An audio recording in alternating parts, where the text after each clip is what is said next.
In this video, we'll be talking about how to prepare an income statement. So in the previous video, we looked at finding net income. Now we're focusing on how to prepare an income statement. The difference between the two is that we have returns on this one, we have a specific inventory, and we have expenses. So we get more detailed of what goes into an income statement. And we're still using General Motors for this example here. So let's say that General Motors, their gross sales was 159. Let's say they had 9,000 in returns.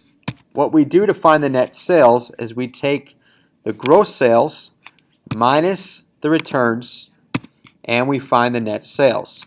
So this means throughout the year they had 9,000, again these are in millions of dollars in returns.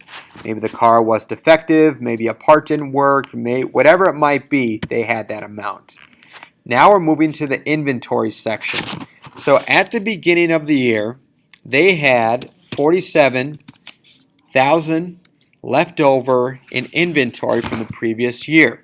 Now that number is important, and we'll get to that in a little bit here. The cost of goods purchased was 104, and shipping was 2,000 for this. So what we do for this next one is we're going to add the cost of goods purchased plus the freight, and that's going to be our total cost of goods purchased throughout the year. Now we need to find what is the total of goods available for sale. So we're going to take the total cost of goods purchased plus inventory, and we'd be at 153.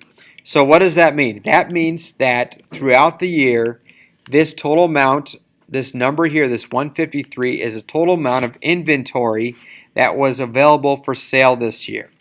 Now, at the end of the year, we are going to subtract the inventory that was not sold. So January 1st, we add the inventory from the previous year. On December 31st, we subtract the amount of inventory that is left. These are cars and parts that were not sold throughout the year. So what we're going to do now is we need to find out what is the cost of goods actually sold.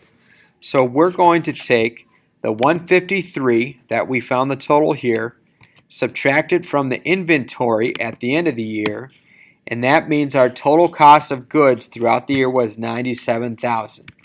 Now we can find our gross profit. We're going to go net sales minus cost of goods sold, and now we have a gross profit of $53,000.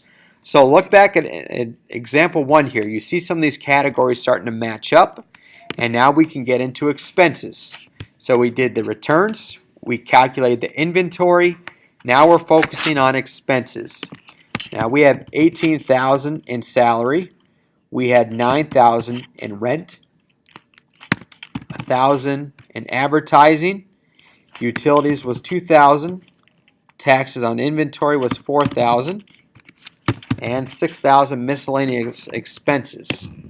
So what we're going to do next is we are going to total the amount of all these expenses. So we're going to go equals sum, S-U-M, enter, click and highlight all our expenses, and we'd be at $40,000. Now that we have this number, we're ready to find the net income before taxes. So we take the gross profit minus total expenses, and we have a balance of $13,000. Now throughout the year, we had $500 in income taxes, and now the net income would end up being the net income before tax minus income tax, and a profit of net income of $12,500. So one more time here, the difference between the two is this one is more, example 2 is more detailed. It allows us to calculate the inventory, allows us to find the exact expense, and then now we have prepared an income statement to be able to find the net income on example 2.